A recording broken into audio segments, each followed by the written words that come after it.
Hello, मैं पिया त्रिपाठी। आज आप लोगों के सामने फिर से एक नई कहानी लेकर आई हूँ। कहानी का नाम बाद में बताऊंगी।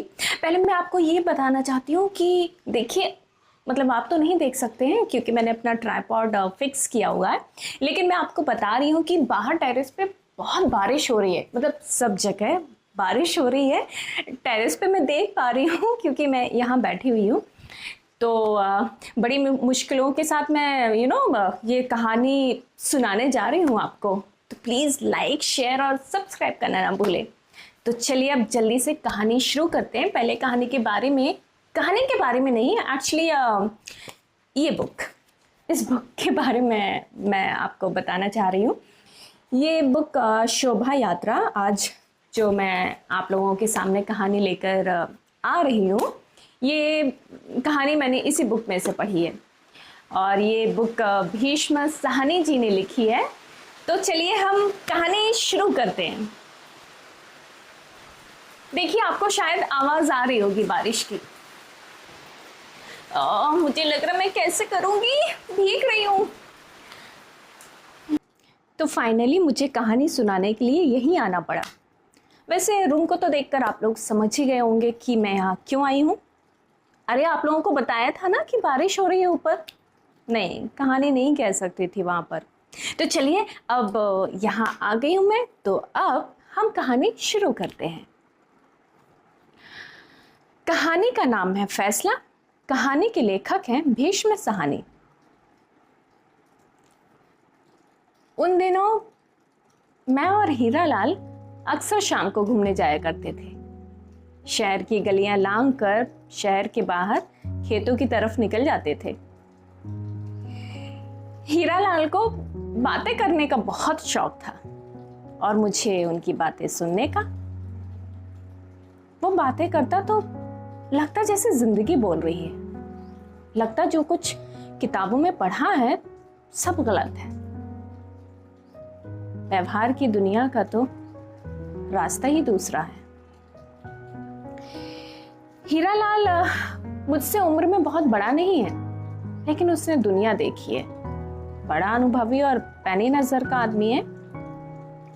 उस रोज हम गलियां लांघ चुके थे और बाग की दीवार को पार ही कर रहे थे कि तभी हीरालाल को उसके जान पहचान का कोई आदमी मिल गया।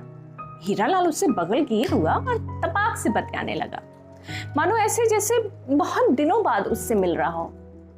फिर थोड़ी देर बाद मुझसे उनका परिचय कराते हुए कहा, इनसे मिलो, ये हैं शुक्ला जी। सच कह रहा हूं, अगर तुम चिराग लेकर भी ढूंढने निकलोगे ना, तो पूरे शहर में इनके जैसा नेक इंसान नहीं मिलेगा तुम्हें। इनकी ईमानदारी के बारे में तो मैं तुम्हें क्या बताऊं। ये चाहते ना तो लाखों के महल खड़े कर लेते, बहुत सारा पैसा कमा लेते, लेकिन नहीं। हीरालाल की बातें सुनकर शुक्ला जी ने अपने दोनों हाथ जोड़े और एक धीमी सी झेप भरी मुस्कान उनके होठों पर कांप गई। लेकिन तभी अचानक से मेरी नजर उनके कपड़ों पर पड़ी। उनका लिबास सचमुच बहुत सादा था। सस्ते से जूते, घर का धुला कुर्ता पजामा, बंद गले का लंबा सूती कोट और खिचड़ी मूछें। उनके उस हुलिये को देखकर मैं उन्हें हेड क्लर्क से ज्यादा का दर्जा नहीं दे सकता था।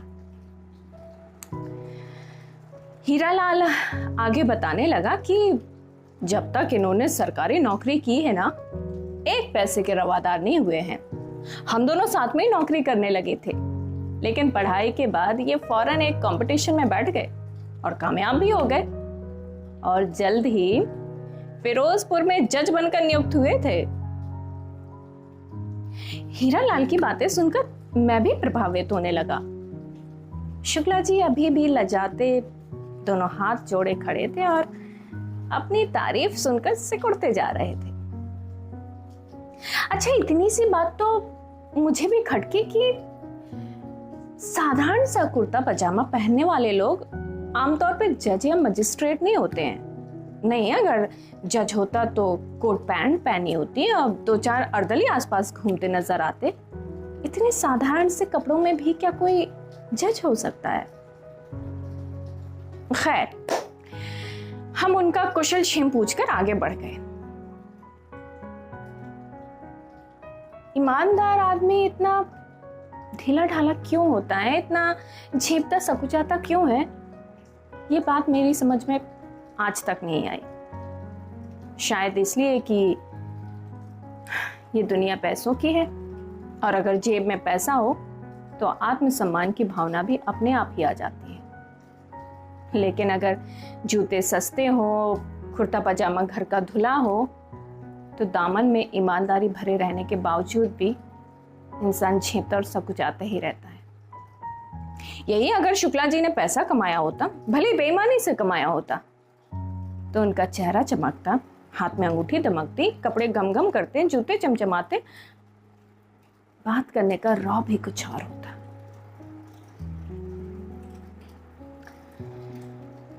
खैर, हम लोग आगे बढ़ गए।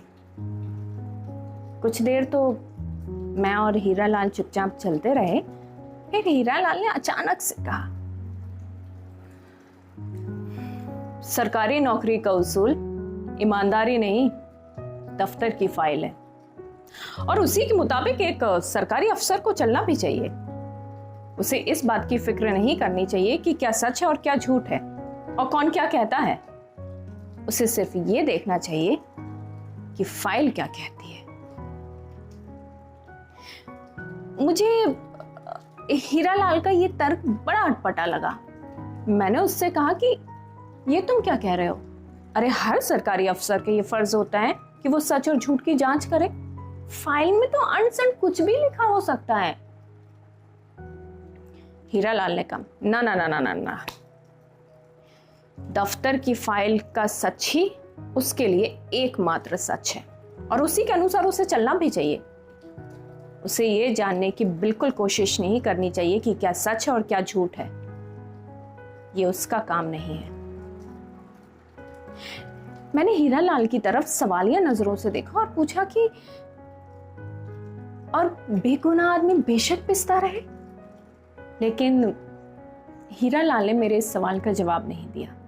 उल्टा वो मुझे इन्हीं शुक्ला जी का एक किस्सा सुनाने लगा, और शायद इन्हीं के बारे में सोचते हुए उसने ये टिप्पणी भी की थी। हीरालाल आगे कहने लगा कि जब ये आदमी फिरोजपुर में जज होकर आया था ना, उन दिनों मैं वहीं रहता था। मैं तुम्हें बता नहीं सकता कि ये आदमी कितना नेक और कितना ईमानदार था। हर वक्त इसे बस इसी बात की चिंता लगी रहती थी कि इसके हाथों से किसी बेगुनाह को सजा न मिल जाए। फैसला सुनाने से पहले इससे भी पूछता, उससे भी पूछता कि असलियत क्या है, दोष किसका है, गुनहगार कौन है। मुलजिम तो चैन की नींद सो रहा होता, लेकिन जज की नींदें हराम हो जाती। अगर मैं भूल नहीं कर रहा हूं तो इसने अपनी मां को वचन दिया था कि ये कभी किसी बेगुनाह को सजा नहीं देगा। ऐसे ही कोई बात इसने मुझे बताई थी एक बार। मुझे याद है, सारी रात ये मिसले पढ़ता, मेज से चिपटा रहता कि कहीं कोई भूल ना हो जाए। एक एक फाइल को ध्यान से जांचता।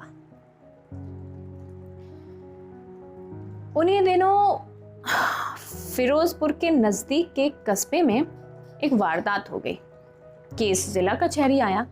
मामूली सा केस था। कस्बे में रात के वक्त जाते समय किसी मुसाफिर को पीट दिया गया और उसकी टांग तोड़ दी गई। पुलिस ने कुछ लोग हिरासत में लिए और केस इन्हीं शुक्ला जी की कचहरी में पेश हुआ था। आज भी सारी घटना मेरी आंखों के सामने आ जाती है। हिरासत में जिन लोगों को लिया गया था उसमें इलाके का जेलदार और उसका बेटा शामिल था। पुलिस की रिपोर्ट थी कि जेलदार ने अपने कुछ आदमी भेजकर उस मुसाफिर को पिटवाया और उसकी टांग तोड़वा दी। बल्कि पीटने वालों में खुद जेलदार और उसका बेटा शामिल था और कुछ लठैत भी। मामला वैसे रफा दफा हो जाता अगर उसकी टांग न टूटी होती। मामूली सी तो मारपीट की पुलिस परवाही कहाँ करती है।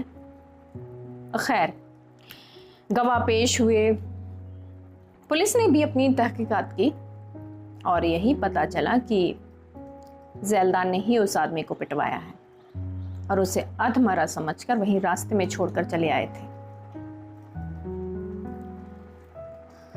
3 महीने तक केस चलता रहा। जब मुकदमे की तारीख नजदीक आई तो हमारे शुक्ला जी की नींदें हराम कि कहीं किसी गलत आदमी को सजा ना मिल जाए, कहीं कोई बेगुनाह ना मारा जाए। उधर पुलिस अपनी तहकीकात करती रही और इधर शुक्ला जी की अपनी प्राइवेट तहकीकात शुरू हो गई। इससे पूछ, उससे पूछ। जिस दिन फैसला सुनाया जाना था ना, उसके एक दिन पहले शाम को ये सज्जन उस कस्बे में जा पहुंचे और वहां के तहसीलदार से जा मिले। अब इत्तेफाक से वहां का तहसीलदार इनकी पुरानी जान पहचान का निकला। चूंकि तहसीलदार उसी कस्बे में रहता था, इसलिए शुक्ला जी ने तहसीलदार से अंदर की सच्चाई जाननी चाहिए। अब जब तहसीलदार ने देखा कि जिला कचहरी का जज खुद चलकर उनके यहाँ आया है, तो जो अंदर की सच्चाई थी वो तहसीलदार ने बता दी। और फाइनली शुक्ला जी को ये पता चल गया कि जो सारी कारस्तानी है वो उस कस्बे के थानेदार की है। उसकी कोई पुरानी अदावत ज़ैलदार के साथ थी और वो ज़ैलदार से बदला लेना चाहता था। इसलिए उसने एक दिन अपने कुछ आदमी भेजकर किसी भी राह जाते मुसाफिर को पिटवा दिया और उसकी टांग भी तुड़वा दी। बस मामले के हवाले से थानेदार ने ज़ैलदार और उसके बेटे को गिरफ्तार कर लिया। अब भाई, कस्बे के थानेदार के साथ कौन मुखालफत करे। तहसीलदार ने कहा कि मैं और कुछ तो नहीं जानता हूं, लेकिन इतना जरूर जानता हूं कि ज़ैलदार बेगुनाह है। उसका इस पिटाई वाले मामले से दूर दूर का वास्ता नहीं है। लौटते समय शुक्ला 2-3 जगह और भी गया और जहां गया उसने ज़ैलदार की तारीफ ही सुनी। अब शुक्ला को यकीन हो गया कि मुकदमा सचमुच झूठा है। इसलिए उसने घर आकर फौरन अपना फैसला बदला और दूसरे दिन उसने अपना नया फैसला सुना दिया। ज़ैलदार को रिहा कर दिया। हीरालाल की बातें सुनकर मैं शुक्ला से सचमुच बहुत प्रभावित हुआ। मेरे दिल में शुक्ला के प्रति श्रद्धा भर उठी कि हमें ऐसे ही लोगों की जरूरत है, ऐसे ही अफसरों की जरूरत है जो मामले की तह तक जाएं और निर्दोष को आंच तक ना आने दें। थोड़ी देर मैं और हीरालाल चुपचाप चलते रहे और फिर हीरालाल ने बड़ी आत्मीयता से कहा, जानते हो उसके बाद क्या हुआ? मैंने हीरालाल से कहा, कुछ भी हुआ हो, मेरे लिए इतना काफी है कि वो आदमी एक ईमानदार और सच्चा था, जिगर वाला इंसान था, अपने उसूलों का पक्का रहा। हीरालाल ने मुझसे कहा, सुनो सुनो सुनो सुनो, एक उसूल जमीर का होता है और एक फाइल का। अरे आगे सुनो तो भाई, हुआ क्या? फैसला सुनाने की देर थी कि थानेदार तड़प उठा। उसे तो जैसे किसी सांप ने डस लिया हो। चला था ज़ैलदार को नीचे दिखाने, यहां तो लोग उसकी लानत मलामत करने लगे, चारों ओर थू थू होने लगी।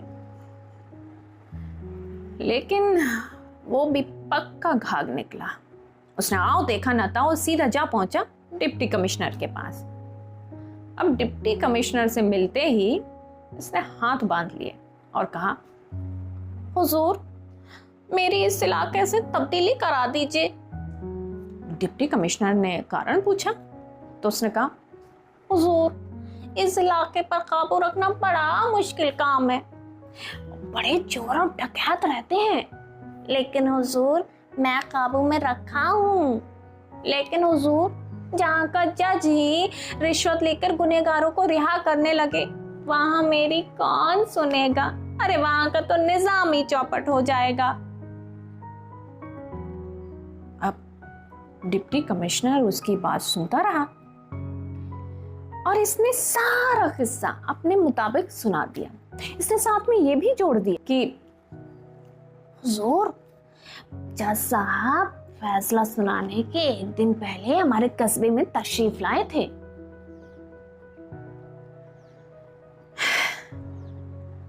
डिप्टी कमिश्नर ने पूरी बात सुनी और बहुत सोच विचार कर कहा,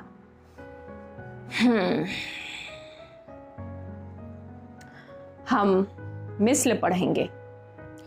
तुम ऐसा करो कि मुकदमे की फाइल मेरे पास भिजवा दो, फिर देखते हैं। थानेदार की तो बाँछें खिल गई, वो यही तो चाहता था। लेकिन जाते जाते उसने फिर से हाथ बांध दिए और कहा, हुजूर, एक अर्ज और है। अगर मिस्ल पढ़ने के बाद आप मुनासिब समझें तो मुकदमे की हाई कोर्ट में अपील करने की इजाजत और दे दें। आखिरकार वही हुआ जिसका डर था। डिप्टी कमिश्नर ने फाइल मंगवा ली और शुरू से आखिर तक उसने सारे कागजात देखे, सारी गवाहियां देखी और उसने यही पाया कि फैसला सचमुच बदला गया है, क्योंकि कागजों के मुताबिक तो ज़ैल्दा मुजरिम साबित होता था। इसलिए उसे थानेदार की ये बात भी जायज लगी कि मुकदमे की हाई कोर्ट में अपील करने की उसे इजाजत दे दी जाए। चुनांचे उसे इजाजत मिल गई।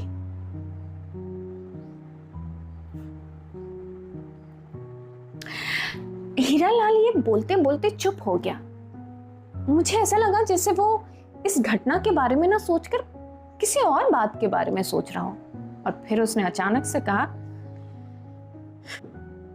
तो ऐसे चलती है व्यवहार की दुनिया। मुकदमा हाई कोर्ट में पेश हुआ और हाई कोर्ट ने जिला अदालत के फैसले को रद्द कर दिया। लिहाजा ज़ैलदार को फिर से पकड़ लिया गया और उसे 3 साल की कड़ी कैद की सजा मिल गई। साथ में हाई कोर्ट ने अपने फैसले में शुक्ला पर लापरवाही का दोष लगाया। इसे एक फैसले से शुक्ला का दिल टूट गया। उसका दिल ऐसा खट्टा हुआ कि उसने उस जिले से तब्दीली के लिए दरख्वास्त दे दी। और सच मानो तो उस एक मुकदमे से वो जिले भर में बदनाम हो गया था। हर कोई उससे ये कहने लगा था कि रिश्वत लेता है।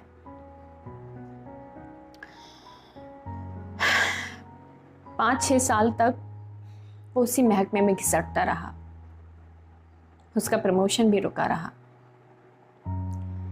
इसलिए कहते हैं कि सरकारी अफसर को फाइल का दामन कभी नहीं छोड़ना चाहिए। जो फाइल कहे वही सच है, बाकी सब झूठ है। मैंने हीरालाल से पूछा कि फिर क्या हुआ? शुक्ला अपनी नौकरी छोड़कर कहाँ गया? अध्यापक बन गया, और क्या। एक कॉलेज में दर्शन शास्त्र पढ़ाता है। सिद्धांतों और आदर्शों की दुनिया में ही एक ईमानदार इंसान इत्मीनान से रह सकता है। ईमानदारी का दामन इसने अभी भी नहीं छोड़ा। बहुत अच्छी अच्छी किताबें लिखता है, बहुत सारी किताबें लिखी हैं इसने, लेकिन व्यवहार की दुनिया से दूर, बहुत दूर।